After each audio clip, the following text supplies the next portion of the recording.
Personne ne te l'a jamais dit comme ça, alors accroche-toi. Si aujourd'hui tu travailles dur, que tu transpires chaque mois pour ton salaire, que tu comptes tes dépenses et que malgré tout tu restes dans la même position financière, ce n'est pas un manque de chance, ce n'est pas le destin, ce n'est pas ton pays, c'est ton système mental qui est défaillant. Et aujourd'hui, tu vas le comprendre sans filtre. L'argent ne fuit jamais les gens intelligents financièrement. Il fuit les esclaves modernes qui confondent salaire et richesse. Et si tu m'écoutes jusqu'au bout, tu ne regarderas plus jamais ton compte bancaire de la même façon. Warren Buffett n'est pas devenu riche parce qu'il gagnait beaucoup d'argent au départ. Il est devenu riche parce qu'il a compris une vérité que 95% des salariés ne comprendront jamais de toute leur vie. Ce n'est pas combien tu gagnes qui compte, mais ce que tu fais de ce que tu gagnes. Tu peux toucher un petit salaire et bâtir une fortune. Tu peux toucher un gros salaire et mourir endetté. La différence n'est pas dans le montant, elle est dans la discipline mentale. Et aujourd'hui, je vais te montrer exactement comment un salarié peut devenir riche, pas dans les rêves, pas sur Instagram, mais dans la vraie vie. La première claque que tu dois recevoir maintenant, c'est celle-ci. Ton salaire ne te rendra jamais riche. Jamais. Ton salaire ne sert qu'à te maintenir en vie dans le système, à payer ton loyer, à manger, à t'habiller, à survivre. Le salaire est un carburant, pas une destination. Et la plupart des gens utilisent ce carburant pour tourner en rond jusqu'à l'épuisement. Ils travaillent, ils reçoivent, ils dépensent, ils recommencent. Et ils appellent ça une vie. C'est une cage dorée, propre, climatisée, avec Netflix le soir pour oublier la frustration. Buffett a compris très tôt que l'argent devait devenir un employé, pas un trophée de consommation. Chaque franc, chaque euro, chaque dollar qui entre dans ta vie doit recevoir une mission. Et cette mission n'est pas de te flatter l'ego, mais de travailler pour toi pendant que tu dors. Si aujourd'hui ton argent ne travaille pas pendant que tu dors, alors tu es encore esclave de ton temps. Et si ta richesse dépend uniquement de ton effort physique ou mental quotidien, alors ta richesse est fragile. Regarde ta vie en face, sans mentir. Combien de ton salaire disparaît dans des plaisirs temporaires qui ne t'apporteront jamais la liberté? Combien part dans des objets qui perdent de la valeur dès que tu les achètes? Combien part pour impressionner des gens qui s'en moquent? Tu crois vivre, mais tu consommes ton avenir. La richesse commence toujours par une décision violente contre ses propres habitudes, une déclaration de guerre intérieure. Tu dois décider que chaque monnaie que tu touches a plus de valeur dans ton futur que dans ton présent. Et ça, c'est une mentalité que l'école ne t'enseignera jamais. On t'a appris à obéir, pas à bâtir. On t'a appris à répéter, pas à investir. On t'a appris à chercher un bon salaire, pas à créer des systèmes. Buffett a toujours vécu largement en dessous de ses moyens, même lorsqu'il était déjà multimilliardaire. Pas par radinerie, par stratégie, parce qu'il savait que l'argent non dépensé est une graine, et chaque graine bien placée devient un arbre, et chaque arbre bien entretenu donne des fruits pendant des décennies, pendant que d'autres brûlent leurs graines pour se réchauffer une nuit. La vérité brutale, c'est que la plupart des salariés ne veulent pas devenir riches, ils veulent seulement améliorer leur confort d'esclave. Une voiture un peu plus belle, une maison un peu plus grande, des vacances un peu plus chères, mais toujours la même dépendance au réveil du lundi matin, toujours la même peur de perdre le job, toujours la même prison invisible. Devenir riche avec un salaire exige une chose que peu de gens sont prêts à accepter, la frustration volontaire. Dire non aujourd'hui pour dire oui à sa liberté demain. Refuser le plaisir immédiat pour gagner le pouvoir à long terme. Et ce combat n'est pas extérieur, il est intérieur. Il n'est pas contre ton patron. Il est contre la version faible de toi-même qui veut tout, tout de suite. Buffett n'achète pas ce qu'il peut se permettre. Il achète ce qui génère plus de capacité. Il ne cherche pas à avoir l'air riche. Il cherche à être riche pour de vrai. Et c'est là que 99% des gens échouent. Ils préfèrent l'apparence à la substance, l'image à la réalité, le bruit à la puissance. Si tu m'écoutes aujourd'hui, c'est que quelque chose à l'intérieur de toi refuse encore de mourir dans la médiocrité silencieuse, et cette voix mérite d'être nourrie, parce que la richesse n'est pas un hasard. C'est une science mentale, une discipline quotidienne, une accumulation silencieuse. Ce n'est pas spectaculaire au départ, c'est même ennuyeux. Mais c'est exactement pour ça que presque personne n'y arrive. Tu veux devenir riche avec ton salaire? Alors tu dois d'abord comprendre que ton salaire n'est pas ton revenu réel. Ton vrai revenu, c'est ce qu'il te reste après avoir investi en toi et dans les actifs. Le reste, c'est juste une illusion de sécurité. À partir d'aujourd'hui, chaque monnaie que tu toucheras devra passer un interrogatoire brutal.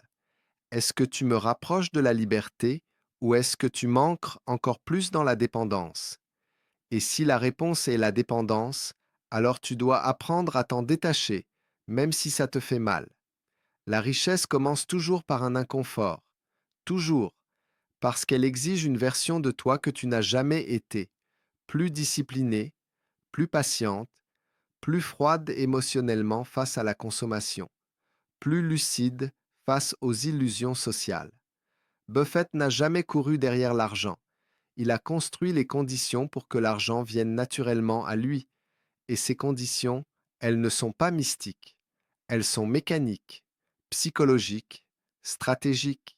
Et si tu crois que devenir riche avec un salaire est impossible, alors tu as déjà perdu. Pas à cause de ton compte bancaire, mais à cause de ta croyance. Les riches construisent d'abord dans leur tête ce que les pauvres rêvent seulement dans leur imagination. Aujourd'hui, tu viens d'entrer dans une autre dimension mentale. Tu viens d'accepter que ton salaire n'est pas une finalité, mais une arme. Et comme toute arme puissante, elle peut te protéger ou te détruire selon l'usage que tu en fais. Ce que tu vas apprendre ensuite va bousculer ton rapport à l'argent, au travail, au temps et à la sécurité. Et beaucoup de gens n'aiment pas ces vérités parce qu'elles les obligent à prendre leurs responsabilités. Mais toi, si tu es encore là, c'est que tu es prêt. Garde bien ceci en toi. La richesse ne récompense pas les travailleurs les plus courageux, elle récompense les stratèges les plus patients. Tu dois maintenant comprendre une chose qui va heurter ton ego. Ce n'est pas ton manque d'argent qui t'empêche de devenir riche, c'est ton manque de structure. La majorité des salariés vivent non sans système, sans plan, sans stratégie écrite. Ils improvisent leur avenir comme on improvise un week-end. Ils laissent le hasard décider de leur destin financier. Et ensuite, ils appellent ça la vie est dure. Non, la vie n'est pas dure. Tu es désorganisé. Warren Buffett n'a jamais laissé l'argent décider à sa place. Chaque mouvement est calculé. Chaque décision est pensée sur des décennies, pas sur des semaines. Toi, on t'a conditionné à réfléchir en fin de mois. Lui réfléchit en fin de vie. Voilà la différence de niveau. Le salarié pauvre pense en dépenses. Le futur riche pense en allocation. Le pauvre se demande ce qu'il peut s'acheter. Le futur riche se demande où il peut placer. Le pauvre réagit à ses envies. Le futur riche commande à ses impulsions. Et tant que tu ne changeras pas ce dialogue intérieur, aucun conseil ne pourra te sauver. Tu dois instaurer une règle non négociable dans ta vie. L'investissement passe avant le confort, pas quand il en reste, pas quand tu te sentiras prêt, en premier, avant les sorties, avant les habits, avant les gadgets, avant les plaisirs. Sinon, tu continueras à vivre dans le cycle de la compensation émotionnelle. Tu travailles dur, tu es frustré, tu consommes pour oublier, tu redeviens pauvre, tu retravailles encore plus dur, et tu appelles ça être responsable. Buffett a toujours compris une vérité que personne ne veut regarder en face. L'argent mal utilisé est plus dangereux que l'absence d'argent, parce qu'il donne l'illusion du progrès alors qu'il t'enfonce lentement. Le salarié qui commence à gagner un peu plus et qui augmente immédiatement son niveau de vie s'enterre lui-même dans une prison plus confortable, mais plus profonde. Plus tu gagnes sans stratégie, plus tu renforces tes chaînes. Tu dois donc devenir un architecte de ton argent, pas un simple utilisateur. Chaque revenu doit être divisé selon une logique de guerre, pas selon une logique d'émotion. Une partie pour survivre, une partie pour investir, une partie pour apprendre. Et la partie investissement doit devenir sacrée, intouchable, automatique, non soumise à ton humeur. Si tu attends ce qu'elle a d'avoir assez pour investir, tu n'investiras jamais, parce que ton cerveau trouvera toujours une nouvelle raison de dépenser. L'écran sera plus grand, la voiture sera plus récente, la maison sera plus chère. Le confort est un puits sans fond. La discipline, elle, est un escalier. Buffett le répétait sans cesse. On n'essaie pas de devenir riche vite, on essaie de devenir riche sûrement. Le problème de ta génération, c'est qu'elle veut la richesse avec les émotions du jeu, pas avec la rigueur de l'ingénieur. Tout le monde veut le résultat, personne ne veut le processus.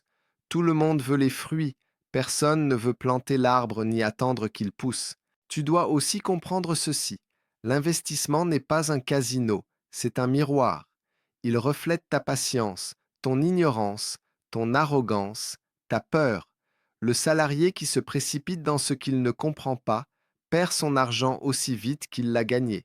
Celui qui prend le temps d'apprendre, d'observer, de maîtriser, construit une machine lente au départ, mais imparable à la fin.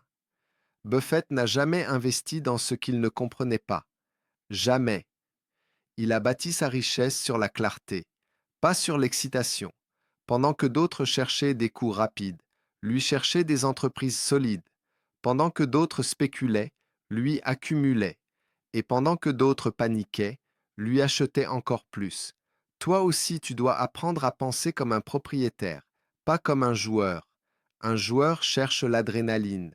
Un propriétaire cherche la stabilité qui grossit. Un joueur parle beaucoup. Un propriétaire compte en silence. Il y a une autre vérité que personne n'aime entendre. La richesse exige l'ennui. Oui, l'ennui, la répétition, la constance, la routine, faire les mêmes bonnes décisions pendant des années, sans voir de résultats spectaculaires au début. C'est pour ça que presque tout le monde abandonne au bout de quelques mois. Ils veulent la des preuves rapides. Or la richesse donne ses preuves en retard, mais avec intérêt. Si tu veux devenir riche avec un salaire, alors tu dois maîtriser deux mots que l'on ne t'a jamais appris: accumulation et patience. Accumuler même quand personne ne t'applaudit. Patienter même quand ton entourage se moque. Patienter même quand tu doutes. Parce que les résultats ne se manifestent pas quand tu es prêt émotionnellement. Ils se manifestent quand les lois mathématiques de l'intérêt composé ont fini leur travail. À ce stade, beaucoup de gens commencent à se sentir mal à l'aise, parce que ce que je te dis t'enlève toute excuse. Plus de je n'ai pas assez, plus de je commence plus tard, plus de ce n'est pas le bon moment. Il n'y a jamais de bon moment pour discipliner un esprit indiscipliné. Il n'y a que des décisions tardives ou précoces. Le système salarial ne t'empêchera jamais de devenir riche, mais il t'endormira si tu ne le combats pas activement. La sécurité crée la paresse mentale. Le revenu régulier crée l'illusion que le temps est infini. Et cette illusion détruit des millions de vies chaque année, lentement, sans bruit, sans scandale. Buffett a utilisé le salaire comme un tremplin, pas comme une finalité. Et c'est exactement ce que tu dois faire. Ton emploi est ton sponsor silencieux. Il finance ta future indépendance si tu le maîtrises. Il finance ton esclavage futur si tu le subis. Tu dois commencer à voir ton argent comme des soldats. Chaque billet mal dépensé est un soldat perdu inutilement. Chaque billet bien investi est un soldat envoyé au front pour conquérir ton avenir. Et dans cette guerre, l'ennemi numéro un, ce n'est pas l'État, ce n'est pas ton patron, ce n'est pas l'économie, c'est ton impulsivité. Tant que tu réagiras émotionnellement à l'argent, l'argent te dominera. Le jour où tu deviendras froid, méthodique, stratégique, l'argent commencera à t'obéir. Retiens bien ceci. La richesse n'est pas une explosion, c'est une montée lente, presque invisible. Et ceux qui montent trop vite sans structure redescendent toujours violemment. Ce que tu viens d'entendre, peu de gens sont prêts à l'appliquer, parce que cela demande de renoncer au statut immédiat pour construire un pouvoir futur. Et la majorité préfère briller quelques années et souffrir toute une vie que souffrir quelques années pour dominer ensuite. Tu n'es plus au niveau de la théorie, tu es au niveau de la responsabilité. À partir d'ici, chaque mois que tu passes sans structure d'investissement est un mois que tu offres gratuitement à ta future pauvreté. À ce stade, une vérité doit te frapper de plein fouet. Si tu n'es pas encore riche aujourd'hui, ce n'est plus un problème d'information, c'est un problème de caractère. Tu sais déjà ce qu'il faut faire, tu sais déjà ce que tu dois arrêter, tu sais déjà ce que tu dois sacrifier. La seule chose qui te manque encore, c'est le courage de devenir la personne que ta future richesse exige. Warren Buffett n'a jamais été esclave de la peur. Pas la peur de perdre, mais la peur de rester petit. La majorité des salariés ont peur de manquer. Les constructeurs de fortune ont peur de gaspiller le potentiel de leur vie. Et cette différence change tout. L'un protège le présent, l'autre défend l'avenir. Tu dois maintenant comprendre que l'argent n'obéit qu'à une seule loi, celle de la valeur. Sans valeur, tu ne possèdes rien, même avec un gros salaire. Avec de la valeur, tu peux créer de la richesse même avec des moyens modestes. Ta richesse future dépend directement de la valeur que tu développes aujourd'hui, pas seulement dans tes compétences professionnelles, mais dans ta capacité à comprendre l'économie, l'investissement, la psychologie humaine, le comportement des marchés, la gestion du risque. Le salarié qui n'apprend que son métier restera toute sa vie dépendant de ce métier. Le salarié qui apprend l'argent libère son futur de cette dépendance. Tu dois donc investir dans ton cerveau avec la même agressivité que tu investis dans ton travail. Lire pendant que les autres regardent des séries. Étudier pendant que les autres sortent. Comprendre pendant que les autres consomment. Ce n'est pas un sacrifice, c'est un échange de temporalité. Tu échanges des plaisirs courts contre une liberté longue. Buffett a bâti sa fortune sur une compréhension obsessionnelle de ce qu'il faisait. Il lisait quand les autres dormaient, il analysait quand les autres s'amusaient, et il récoltait pendant que les autres expliquaient leurs excuses. La différence n'a jamais été le talent, la différence a toujours été l'engagement profond envers la maîtrise. Tu dois aussi accepter une vérité qui dérange. Ton entourage influence directement ton plafond financier. Les gens avec qui tu passes le plus de temps dictent inconsciemment ce que tu considères comme normal. Si autour de toi, personne n'investit, personne ne parle d'actifs, personne ne pense long terme, alors tu devras devenir une anomalie. Et être une anomalie demande du courage, parce que tu seras incompris, critiqué, parfois moqué. Mais rappelle-toi ceci, personne ne critique quelqu'un qui échoue. On critique toujours celui qui s'élève. Si tu ressembles à tout le monde, tu vivras comme tout le monde. Et vivre comme tout le monde aujourd'hui, c'est travailler toute sa vie pour une liberté qu'on n'atteint jamais complètement. Le système ne t'empêchera jamais de t'enrichir, mais il ne t'aidera jamais non plus. Il te maintiendra juste assez à flot pour que tu ne te rebelles pas, juste assez occupé pour que tu n'aies pas le temps de construire. Tu dois donc apprendre à utiliser le système sans lui appartenir. Ton emploi devient une source de capital, pas une identité, pas une prison psychologique, juste un outil temporaire. Et le jour où tu comprends profondément cela, tu ne regardes plus jamais ton patron de la même façon. Tu ne le hais pas, tu ne le méprises pas. Tu le remercies intérieurement de financer ton indépendance sans le savoir. Mais attention, la liberté exige un prix très élevé, et ce prix s'appelle la constance. Une décision ne change rien. Deux décisions ne changent rien. Ce sont des centaines de décisions alignées dans la même direction qui créent une transformation irréversible. Et le problème du salarié, ce n'est pas qu'il n'agit pas, c'est qu'il agit par vagues. Il commence fort, il se relâche, il reprend, il abandonne, et il appelle ça de la malchance. La richesse, elle, récompense l'obsession calme, la répétition froide. Le respect du plan même quand l'émotion crie l'inverse. Le jour où tu continues alors que tu n'as plus envie, ce jour-là, tu es en train de changer de trajectoire de vie.